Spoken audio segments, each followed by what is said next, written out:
Francis Black. Thank you, Gohillik, and I'd like to thank Councillor Dalton, Councillor Finn, Councillor Teskey, Councillor Darcy, Councillor Conway and Councillor Flynn Kennedy for their contributions. There's a certain amount of reoccurrence of the themes from all our engagement with all councillors, and that's understandable. So clearly it's the same messages, the same concerns, and I think that's important that we've taken them on.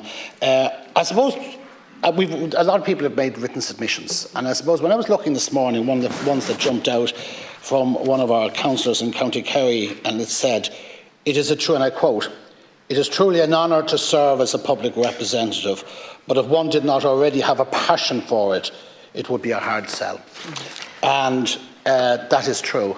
And I think the recurring theme is that people really love local politics. Nobody's in this if they didn't like it. You have a passion. You're activists by very nature. You'll find you're involved in all sorts of things.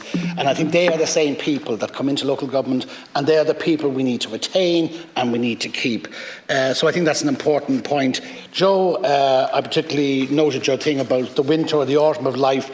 I'd like to think I'm still in the spring of my life, and I'd like to think I'm in the big spring of my life. So, but I take on board what you're saying, and we need diversity in local government, and we need local government that represents people, diverse as they are, different as they are, because that is the rich tapestry of life, that is the rich tapestry of community, and that's about collective democracy and collective representation. I want to just dwell on three things I'm going to ask you a question about.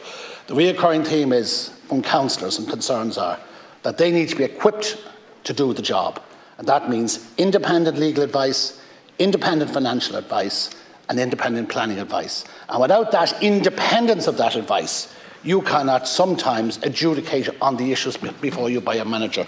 So I'd like you just to touch on them, or how advice from the manager that may be contrary to your own fundamental beliefs and policies is a cause of conflict within your local authorities, and how do you feel the best way to deal with that is.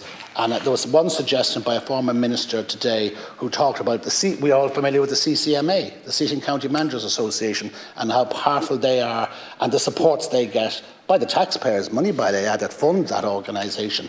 They rely on advice externally to themselves from that, but councillors don't have a similar body. And the minister suggested, I think it was a good idea, that there would be a sort of independent agency or body that could assist, that would procure that independent financial, independent legal and independent legal advice, which I think would enable you to do your jobs. But well done, and thanks for engaging so meaningful, and thanks for all those who made written submissions. They're really valued and appreciated.